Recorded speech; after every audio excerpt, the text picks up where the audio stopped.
Good morning. I'm not hitting the correct buttons at all today, but welcome to week 12. It is almost the very end. We've got 3 weeks of class left and then the final. So let's take a look at what's going on. I do know that I have gotten a substantial number of the novel papers and the presentations, but I certainly do not have all of them yet. Remember, you did get a little extra time for that, but it has been a full week now. So those need to be turned in. Looks like also have not gotten all of the stuff that was due yesterday. So 11 is not a magic number. You guys get to see the magic that goes on my page when we're here. So make sure that you're getting that work in. It's very important to turn in all the work, even if it's not the greatest thing you've ever written. I promise you it will be okay. But I do need to have everything in. We do have a couple of weeks left, but really important to get all the stuff that is already due turned in. All right. So this week we are working on drama. Of course, we started it last week. You guys, many of you, not all of you, have posted your choice for the drama that you're going to focus on the discussion board. And you have, many of you, actually, I think probably the same 11, have taken the drama quiz. If you have not done either one of those things, please do it immediately. And reach out to me and let me know what's happening if you are running behind. One of the biggest things that I have noticed, especially in the last couple of weeks, is that when students fall behind, rather than talk to the instructor in any way, shape, or form, they'll just try to sneak the work in. And I really want to encourage you, if you are late with something, please reach out to your instructor using the inbox. Let us know what's going on. Most of us don't mind answering those ahead of time so that we know and we can kind of help you with it. But we really have 2 major assignments left. The final, I guess you could count that as a major assignment, but the drama paper, of course, is just like all the papers we've been doing so far. That's due in week 13. And then the multimedia project, which is something totally different, is due in week 14. So those are both major assignments. And then, of course, the final, if you want to consider that a major assignment as well. The final is all open book, open note, open time. It's not stressful. But of course it can be stressful just because you've got a lot of other stuff going on. So those are the things that are coming up. This week, what's due in terms of the drama is you're going to do kind of a plan bibliography like we've been doing, but it's a little bit different because I don't necessarily expect you to have finished the novel or the drama yet. So I called it a drama research assignment and bibliography, but it's really essentially the same kind of planning that we've been doing ahead of the papers. So we'll take a look at that in depth. We'll also take a look at the drama paper and the multimedia project today so that you guys can have basically the next 3 weeks to get all of that stuff done. And you'll have a heads up on kind of how it's going to work. All right, so let me open the module and turn on the student view.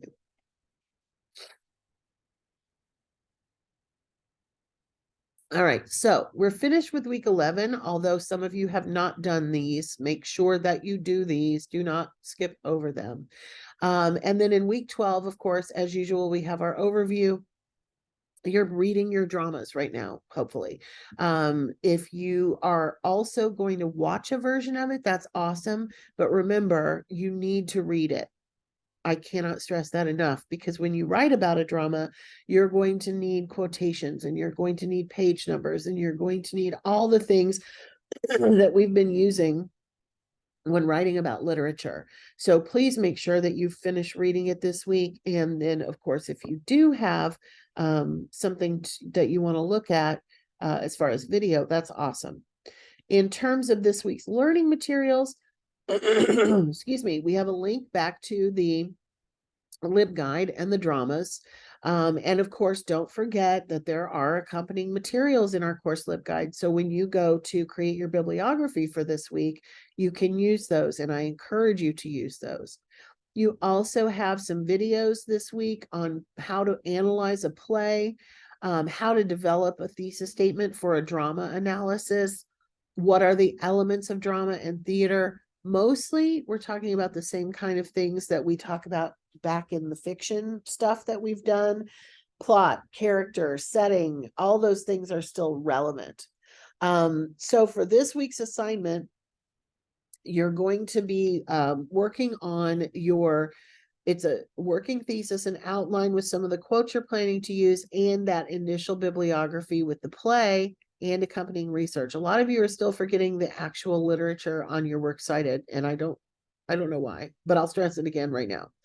Remember, that list, excuse me, needs to be full MLA citation. So you do need to have italics where they go, alphabetical order, all of those things. All right, so let's take a look at the assignments. Let me go back to the module. All right, so this week, excuse me, it's set up just the exact same way that they have been. So I'm going to go ahead and open it. It's not a surprise. Which work have you chosen? And in addition to naming the play and the author, what aspects of the play do you plan to cover in a working thesis statement? This gives you a sample. Number 2 gives you a sample from a play. And so you will use that sample to kind of create your outline. Notice that it has quotations in it, as the rest of them have. And then, of course, share your initial bibliography with the play and at least 4 potential secondary sources. This is in the instructions every single time. So I don't know why we have forgotten to put the drama or in earlier cases, the novel or the short story. Like, it's right there. So you have to have at least 5 things on your bibliography here. They should be MLA citations. They should be academic in nature, which means that all of your research typically is going to come from the library. When you're done with that, of course, you click submit quiz and you are ready to turn it in. All right, let me go back.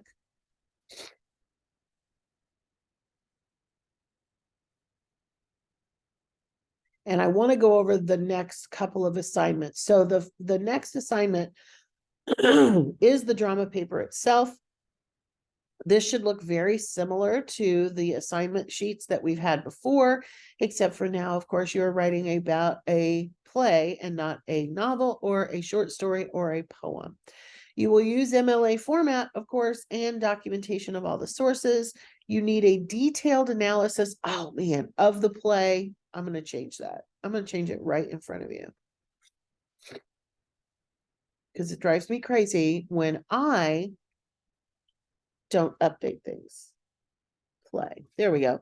Secondary research from at least 3 academic or library sources is required, and the paper itself should be at least 4 pages long, meaning the works cited page will not exist until page 6 or higher if you want all your points. What to cover and what not to cover, of course, this is very, very similar.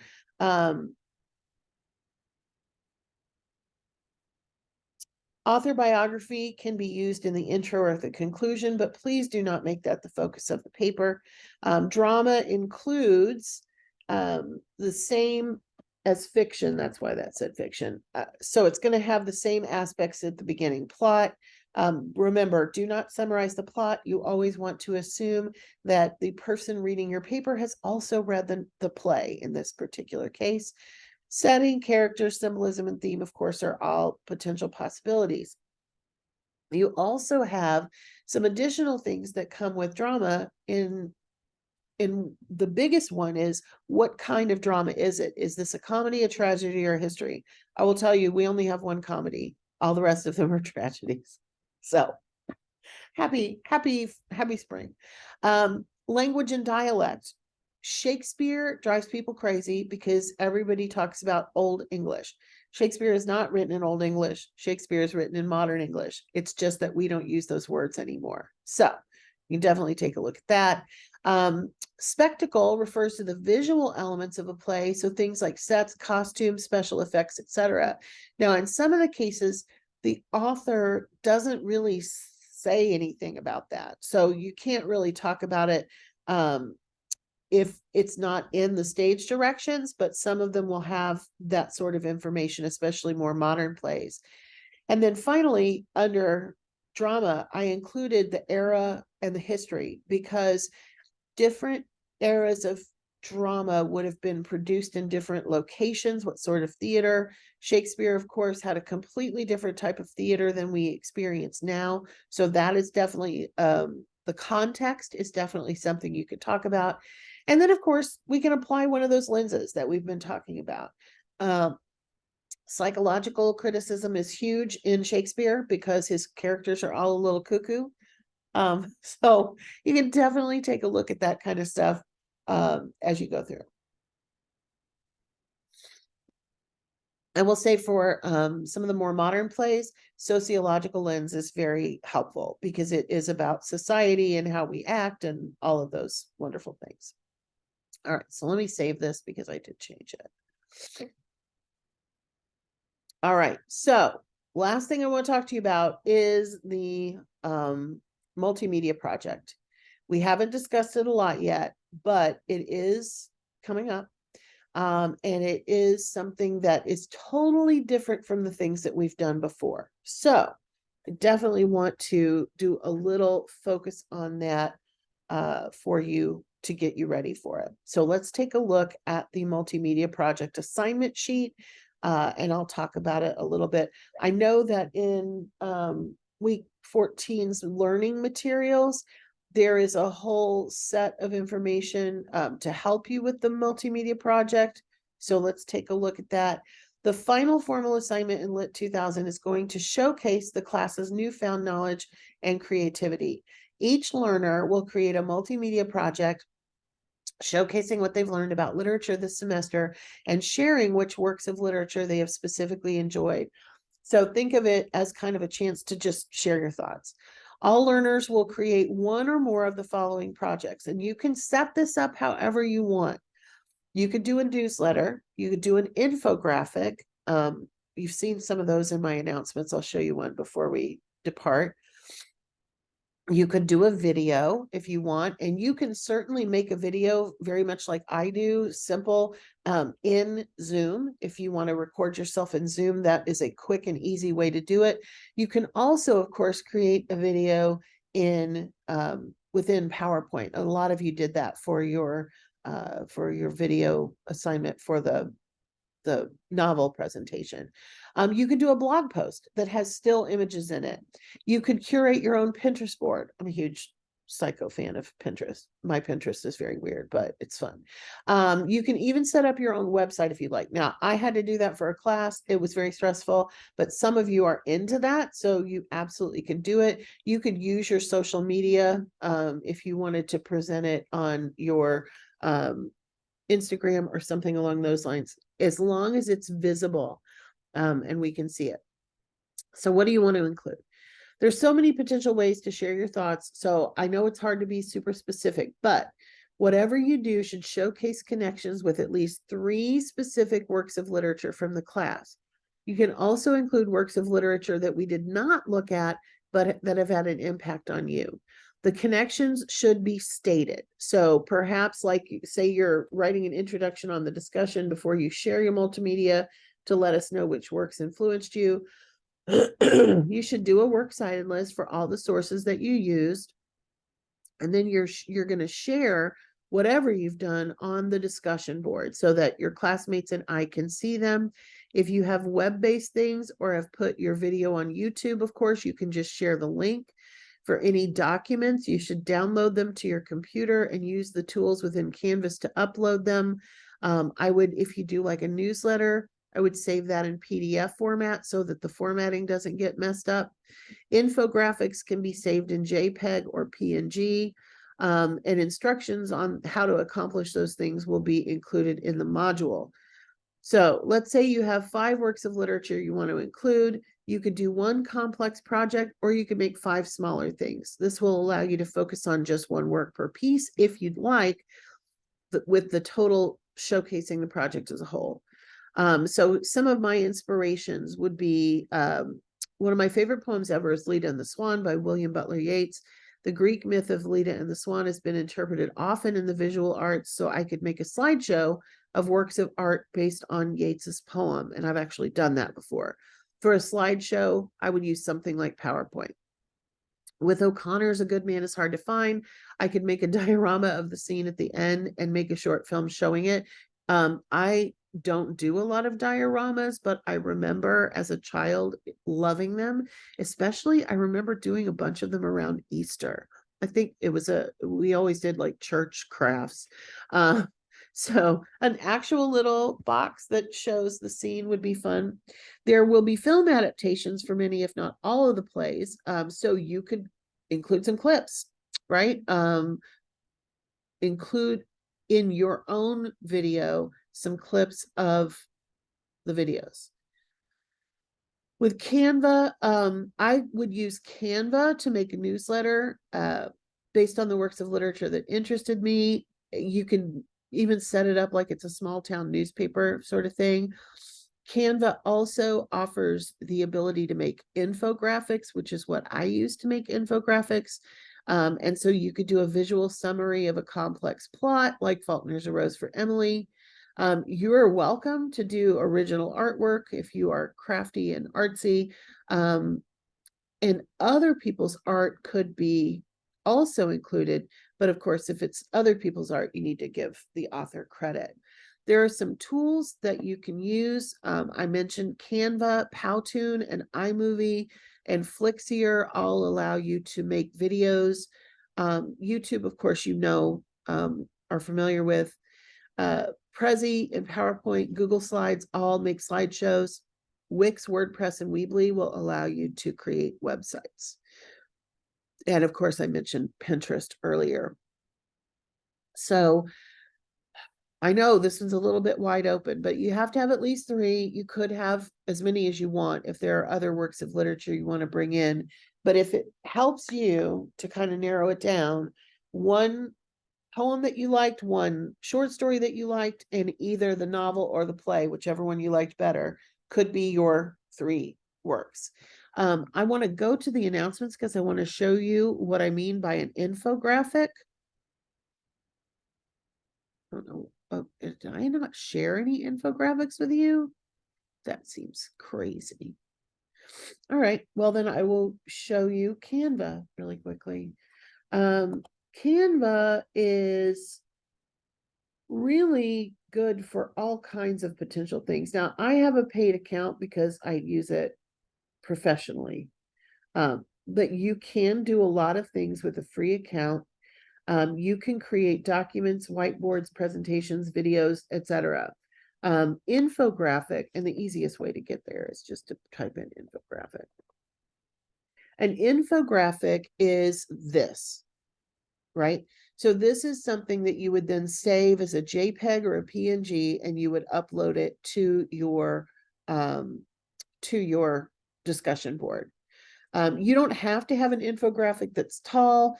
There are all kinds of different size things that you can use. One thing that I've used before is to use the card setup and just create an infographic that is card shaped. That is certainly a possibility. I will show you some of the stuff that I've done. This is one of the infographics that you did just see. We talked about it. No, it was in the other class. This is something that I'm going to use for a backdrop. By the way, this backdrop is a Canva backdrop.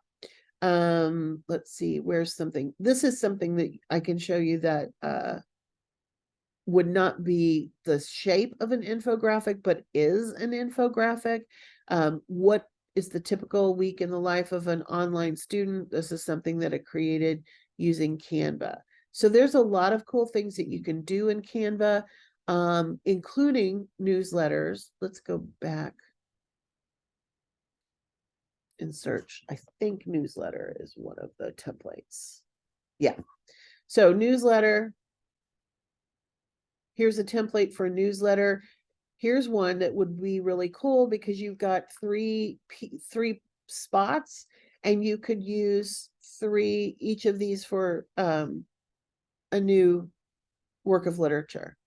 You would, of course, cite any photos that you add to it, but this can help you get it set up. There's another one with 3 stories. Anything that has 3 topics might be a really cool one to use. And usually you can tell right away if something is a pro versus free. Let's see if any of these are showing that. I'm not seeing it on here, but it'll tell you. You can also make sure that you're only looking at free templates. There's a lot of things that you can do to do that. So have some fun with it. You could do, like I said, you could have one newsletter that has all 3, or if you wanted to do different infographics or different spotlights for each work of literature, that's fine too.